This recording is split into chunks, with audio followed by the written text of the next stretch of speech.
નમસ્કાર. આજે આપણે આવકવેરા અધિનિયમ 2025 એટલે કે નવા ઇન્કમ ટેક્સ કાયદા વિશે વાત કરવાના છીએ. ખાસ કરીને એ સમજવાનો પ્રયત્ન કરીશું કે તમારા વ્યવસાય માટે આ ફેરફારનો શું મતલબ છે. જુઓ, 60 વર્ષ કરતાં પણ વધારે સમયમાં આ સૌથી મોટો ટેક્સ સુધારો છે, એટલે એને સમજવો આપણા બધા માટે ખૂબ જ જરૂરી છે. અને એક વાત સમજી લેજો, આ કોઈ નાનો સૂનો ફેરફાર નથી. આ તો ટેક્સ ભરવાની અને એનું પાલન કરવાની આખી રીત જ બદલી નાખશે. એટલે સવાલ એ નથી કે ફેરફાર શું છે. અસલી સવાલ એ છે કે શું આપણી સિસ્ટમ, આપણી પ્રક્રિયાઓ આ નવા સમય માટે તૈયાર છે? ચાલો, તો આ આખી વાતને આપણે સ્ટેપ બાય સ્ટેપ સમજીએ. પહેલાં તો એ જોઈશું કે જૂના કાયદામાં એવી તો શું તકલીફ હતી, પછી નવા કાયદાની ખાસિયતો શું છે, સિસ્ટમ આધારિત પાલન એટલે શું, ટીડીએસના નિયમો કેવી રીતે સરળ બન્યા છે, અને છેલ્લે આ બધાની તમારા ધંધા પર શું અસર થશે. કોઈપણ નવા સુધારાને સમજવા માટે પહેલાં એ જાણવું પડે કે એની જરૂર જ કેમ પડી. તો ચાલો સૌથી પહેલાં એ સમજીએ કે 1961નો જે જૂનો આવકવેરા કાયદો હતો, એમાં એવી કઈ મુશ્કેલીઓ હતી જેના કારણે બિઝનેસને ખોટો સમય અને પૈસા બગાડવા પડતા હતા. વિચારો, 700 કરતાં પણ વધારે કલમો. આટલા વર્ષોમાં એટલા બધા સુધારા થયા કે 1961નો કાયદો એક મોટી ભૂલભુલામણી જેવો બની ગયો હતો. નાની નાની વાત માટે પણ નિષ્ણાતોની સલાહ લેવી પડતી, જેનાથી પાલન કરવું ખૂબ જ અઘરું અને ખર્ચાળ થઈ ગયો હતો. અને આ બધી સમસ્યાઓ ફક્ત કાગળ પર નહોતી, એની સીધી અસર ધંધા પર પડતી હતી. પાલનનો ખર્ચ વધતો હતો, ટેક્સ અધિકારીઓ સાથે ખોટા વિવાદો થતા હતા, અને સૌથી મોટી વાત, એક પ્રકારની અનિશ્ચિતતા રહેતી હતી.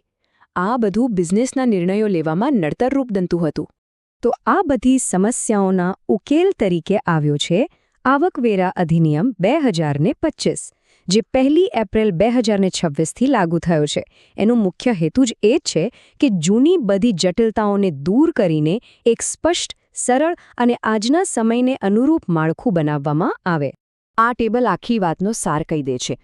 જુઓ, કલમો 700થી ઘટીને 536 થઈ ગઈ, પણ સૌથી મોટો અને વ્યવહારુ ફેરફાર છે કર વર્ષનો કોન્સેપ્ટ.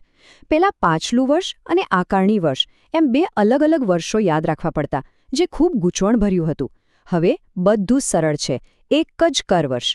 જે વર્ષે કમાણી કરી એ જ વર્ષે ટેક્સની ગણતરી. આનાથી હિસાબ કિતાબ અને કેશ ફ્લો મેનેજમેન્ટ બંને ખૂબ જ સરળ બની જાય છે. પણ સમજો, આ નવો કાયદો ખાલી કલમો ઓછી કરવા માટે નથી. આ તો પાલન કરવાની આખી રીતને જ ટેકનોલોજી સાથે જોડી રહ્યો છે. મતલબ કે હવે ફોકસ મેન્યુઅલ કામ પર ઓછો અને સાચા ડેટા અને મજબૂત સિસ્ટમ પર વધારે રહેશે. અહીં મુખ્ય બદલાવ એ છે કે આપણે વ્યક્તિગત અર્થઘટનથી સિસ્ટમ આધારિત ચકાસણી તરફ જઈ રહ્યા છીએ. પહેલાં ઓડિટર પોતાના હિસાબે રિપોર્ટ બનાવતા, જેમાં વિવાદની શક્યતા રહેતી. હવે બધું સિસ્ટમથી થશે. આનું સૌથી સારું ઉદાહરણ છે નવો ઓડિટ રિપોર્ટ, ફોર્મ નંબર 26, જે હવે પહેલાં કરતાં ઘણો વધુ ડેટા ડ્રિવન છે.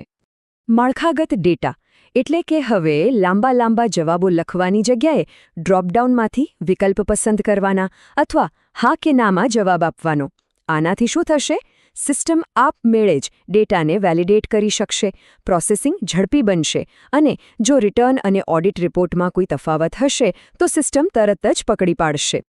તમારી ફાઇનાન્સ ટીમ માટે આનો સીધો અર્થ છે પ્રમાણસર પાલન. મતલબ કે જો તમારા વ્યવહારો સરળ છે તો ઓછી માહિતી આપવી પડશે અને પાલનનો બોજ ઓછો થશે. પણ જો વ્યવહારો જટિલ છે તો તમારે વધુ સ્પષ્ટ અને માળખાગત માહિતી આપવી પડશે. આ એકદમ વ્યાજબી અભિગમ છે. ચાલો હવે આ સરળીકરણને એકદમ નક્કર ઉદાહરણથી સમજીએ. એક એવો મુદ્દો જે લગભગ દરેક બિઝનેસને દર મહિને સ્પર્શે છે, અને એ છે TDS, એટલે કે ટેક્સ ડિડક્ટેડ એટ સોર્સ. એકદમ સરળ ભાષામાં TDS એટલે જ્યારે તમે કોઈને ચૂકવણી કરો, જેમ કે પગાર, ભાડું કે પ્રોફેશનલ ફી, ત્યારે એમાંથી અમુક રકમ ટેક્સ તરીકે કાપીને સીધી સરકારમાં જમા કરાવી દેવાની. હવે જૂના કાયદામાં તકલીફ એ હતી કે TDSના નિયમો ડઝનભંધ અલગ અલગ કલમોમાં ફેલાયેલા હતા. પગાર માટે અલગ સેક્શન, ભાડા માટે બીજું, કોન્ટ્રાક્ટ માટે ત્રીજું. આના લીધે અકાઉન્ટ્સ ટીમ માટે સાચો નિયમ શોધવો અને એનું પાલન કરવો એક મોટો માથાનો દુખાવો હતો. ભૂલો થવાની અને નોટિસ આવવાની શક્યતા પણ ઘણી વધારે રહેતી. પણ હવે નવા કાયદાએ આ બધી માથાકૂટ જ ખતમ કરી દીધી છે. તમામ પ્રકારના TDS માટેના નિયમો હવે માત્ર એક જ જગ્યાએ છે, કલમ 393માં. તમારા બિઝનેસ માટે આનો ફાયદો સીધો છે: ઓછી ગૂંચવણ, ઓછી ભૂલો અને સમયનો બચાવ. પાલન માટે હવે એક જ જગ્યાએ જોવાનું, એટલે નોટિસ અને દંડનું જોખમ પણ ઘણું ઓછું થઈ જાય છે. તો આટલી બધી ચર્ચા પછી આખરે આનો સાર શું છે?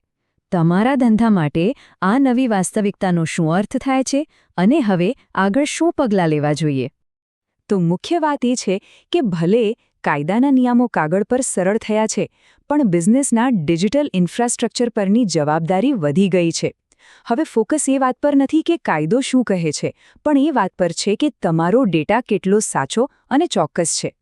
અને આ વાત સરકારના ઈરાદાને બિલકુલ સ્પષ્ટ કરે છે.